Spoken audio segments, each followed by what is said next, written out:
Alright boys, what's happening? Welcome back to another episode of the F1 2021 My Team series here on the channel. Today is the Japanese Grand Prix at the Suzuka Circuit, one of my least favourite circuits to drive on controller on the Xbox One here. You can see we are currently P2 in the vehicle comparison chart.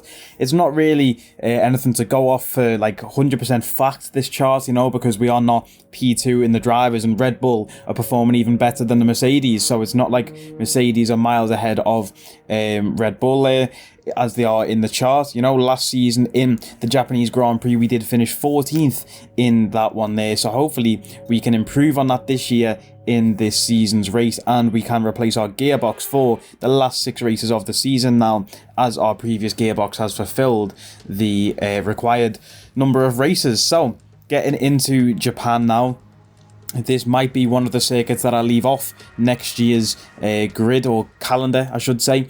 I'm planning for season 3 of this series, boys. I'll explain more towards the end of the season, especially in the Abu Dhabi episode at the end of the season.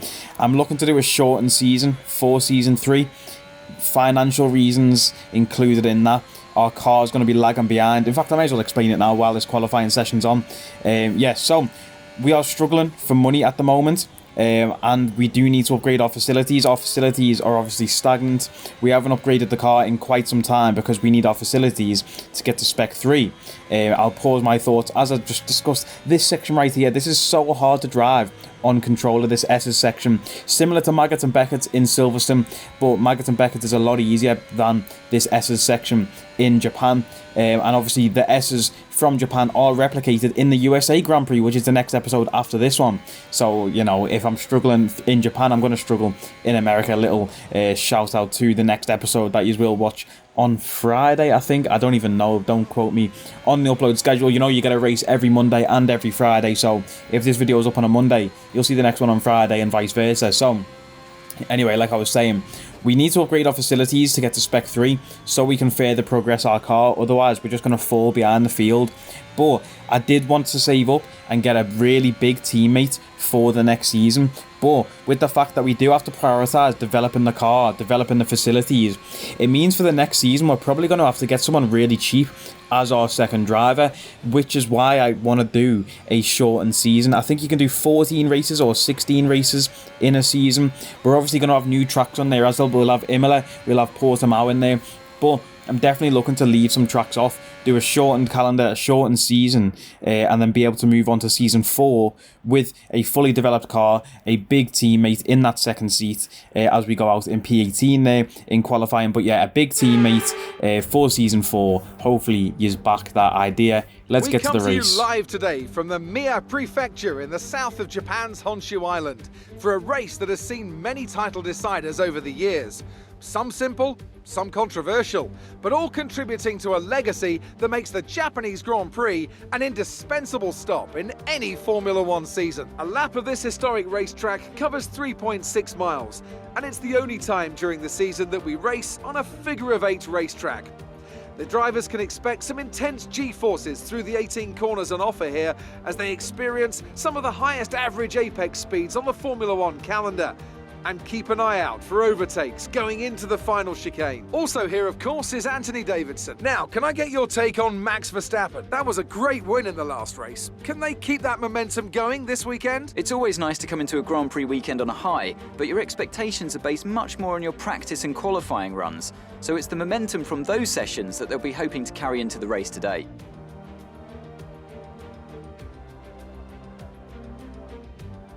With the race minutes away from starting, here's what today's grid rundown looks like. Max Verstappen put in a fantastic lap yesterday, and he starts from pole position.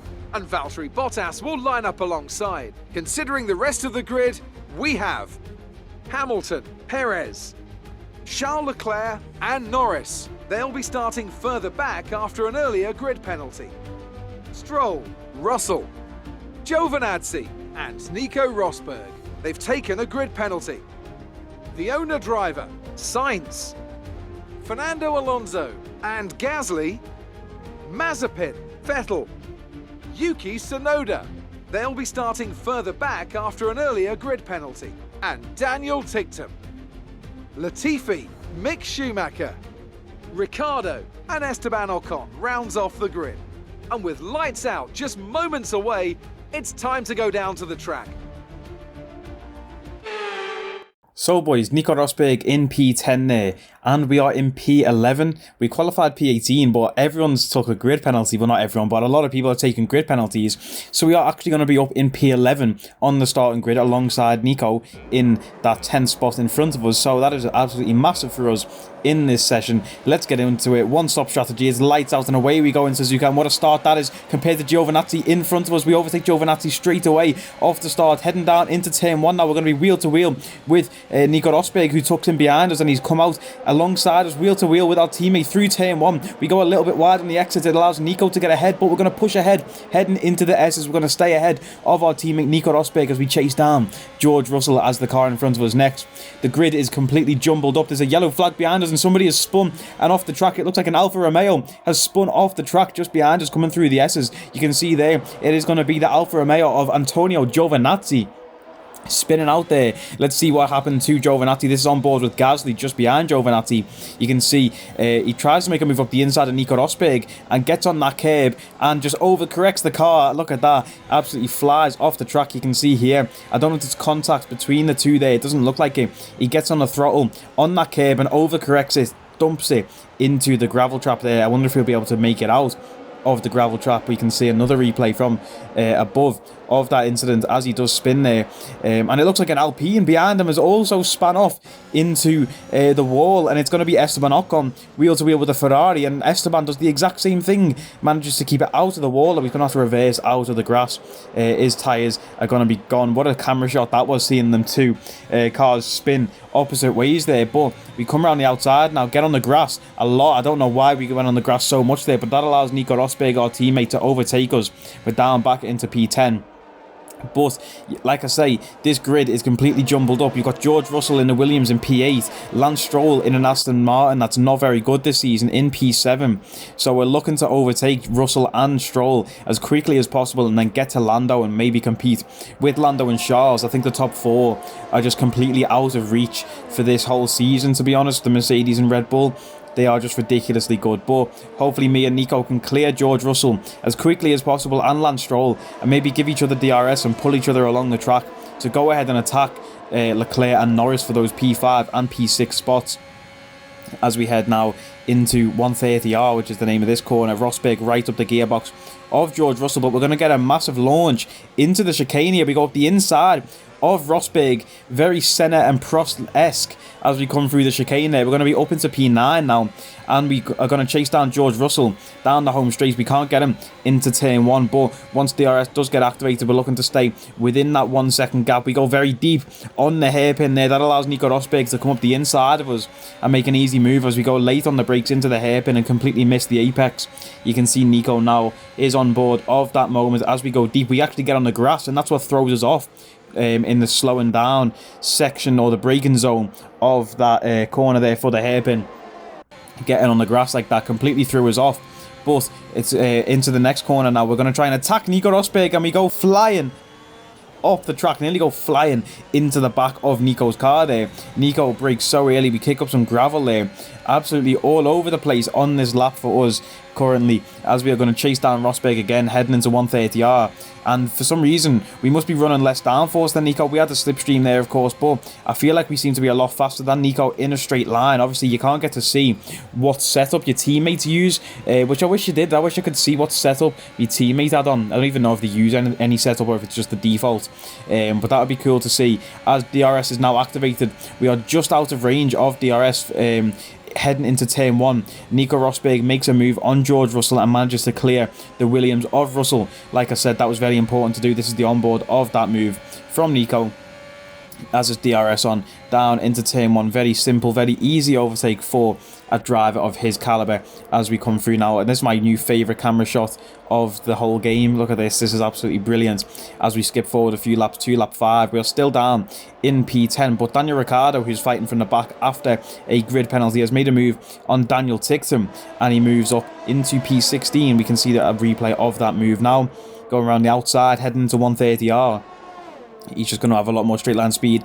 Of course, then the Haas of Daniel Ticktum, of course, heading into the chicane. Daniel Ricciardo stays ahead, and it looks like the other McLaren is making moves as well. Charles Leclerc and Lando Norris getting into it for that P5 and P6 spot down the home straight. Lando is going to have DRS open, heading into turn 1. It's going to be wheel to wheel into turn 1. The Ferrari and the McLaren coming around turn 1, heading towards the S's. Who's going to pull ahead? Charles Leclerc gets a better traction up the inside, heading through the S's now. Leclerc manages to pull ahead, but back to us. We are now battling Pierre Gasly, who is in Pierre 11. I was going to say Pierre Gasly in P11 behind us, and Carlos Sainz also behind us as we push forward to try and attack George Russell, but George is actually flying ahead compared to us. We are 2.6 seconds behind George Russell. That is not very good.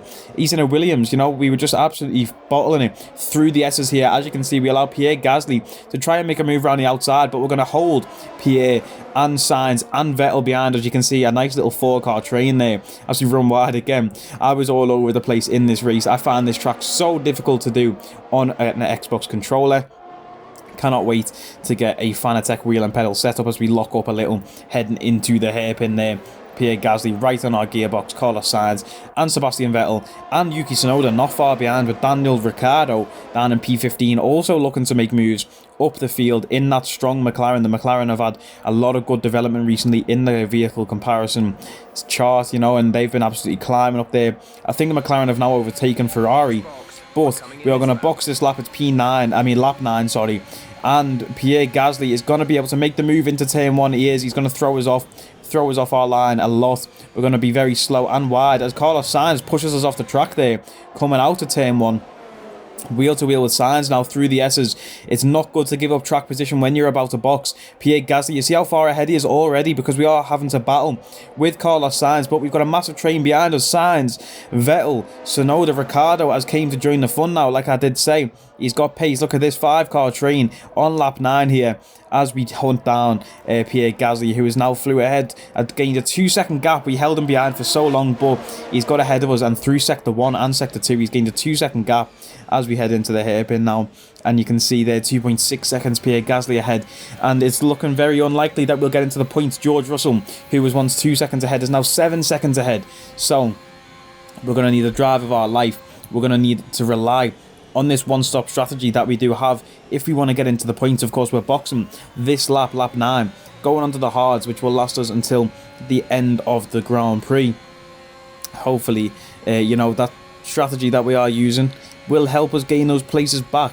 We do seem to be gaining a bit of time on George Russell here. I don't know what's holding him up, but we've gained 2/10 through the final sector as we obviously go red in our lap times. But we are going to come into the box. Like I say, Pierre Gasly, George Russell also coming into the box. That is where George was losing time, of course, applying the pit limiter and having to go a lot slower through the pit lane. But Daniel Ricciardo also pits behind us. Nikita Mazepin pitting behind us. Russell out on the hards.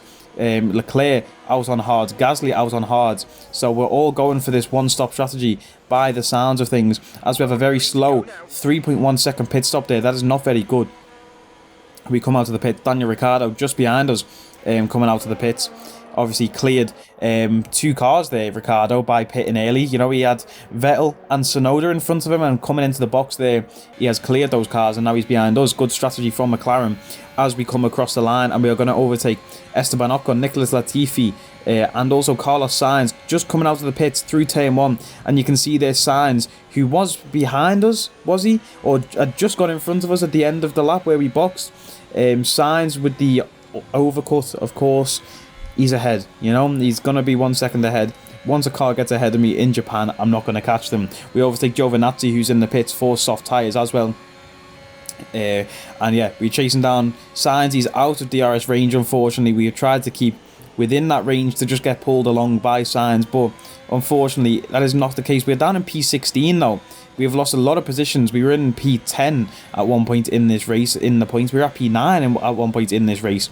You know, started P11 on the grid, so to be down in P16 is not a good look for us in this race, you know. And we've got Daniel Ricciardo behind us in a very fast McLaren. A very fast man is Daniel Ricciardo in a car. At least I've never seen him run, but he's chasing us down. He's going to have DRS as well in the 2 zones on this circuit. Fernando Alonso 9.2 seconds behind in P18. who could even catch us before the end of the race. You know, who knows? We've got 15 laps left in this race still. There's still plenty of time for Alonso to make up as he's trying to make that 9-second gap sub 8 seconds, and he has done. It's now 8.9 seconds, so Alonso catching very nicely. Ricciardo still 4.5 tenths behind us as we're coming towards the end of lap 12 now, and you can see Ricciardo's going to get a massive slipstream down the straight here, and he looks to make the move around the outside of us, heading into 130R. We're going to be wheel to wheel. I tuck in behind Ricciardo, heading into the chicane. I'm going to go deep on the brakes to try and see if I can get the move back or the place back on Ricciardo, and we can't into the chicane, but we will have DRS on Ricciardo down the home straight now. As we come ahead and cross the line, we're going to activate our DRS. Like we might have an issue. Hang in there. We're attempting to manage it. And Jeff tells us we might have an issue, so that is not good. Sebastian Vettel coming out of the pits. We make our position on Sebastian Vettel, and he manages to split us and Daniel Ricciardo. He comes out perfectly, and he's going to hold up Ricciardo for us, which is absolutely massive for us. We can get a little bit of a gap to Ricciardo. Seb is going to have some pace as well out in that Aston Martin on the fresh medium tyres, but hopefully he can hold up Ricciardo long enough for us to create a gap to Ricciardo, who's probably a faster car. We have a severe engine issue. Find a safe space to retire or return to the pits. This is serious. We need you to retire as soon as possible. But none of that matters, boys. We have engine failure here in Japan. You can see our engine smoking in the face of Sebastian Vettel there. He's getting an absolute face full of smoke. And he does actually crash into the side of us there, because the game, obviously, when you retire in this game for mechanical failure, you don't get to control your car. So it just started pulling over, and then Sebastian went into the side of us there. But we do have to retire from the race with mechanical failure on lap 13 of 27. Very unfortunate. I'm actually quite grateful, because I was not enjoying myself in this race whatsoever controlling it. I was actually quite happy that we had to retire, but of course I'm not happy that we had to retire, because, you know, every last point counts in this battle for third place, I'm going to say, because I think first place and second are out of reach now. But the battle for third place in the constructors, you know, it's going to be so close towards the end of the season. Every single point counts. So to get a DNF is just not good. You know, we finished outside the points ourselves in the last few races. So to finish outside the points again, but in a DNF fashion, you know, it's not good. And we might have to take a penalty for the next race with an engine component being worn out. We'll have to see what component it was and whether we do need to take a penalty to replace it, or if we do have a spare. We'll have to find that out, as it looks like Red Bull have won the race. It's going to be Max Verstappen on the podium with Sergio Perez and Bottas. Bottas taking P2, Perez in P3. Obviously, the Red Bulls in that special Japanese livery there. But as you can see there, boys, it showed the cars. It showed Perez's car in P2 and Bottas's Merc in P3. But on the podium, Bottas is in P2 and Perez is in P3. So that must just be a glitch in the game. Bottas definitely P2 and Perez P3. So I don't know what was going on with the cars there. But yeah, Red Bull in the Japanese special livery go ahead and get a double podium here and the race win in Japan, of course. So Nico Rosberg, fastest lap of the race and P6, up from P10 on the grid. Solid drive from Nico. You love to see that from our second driver when we do go out to the race ourselves.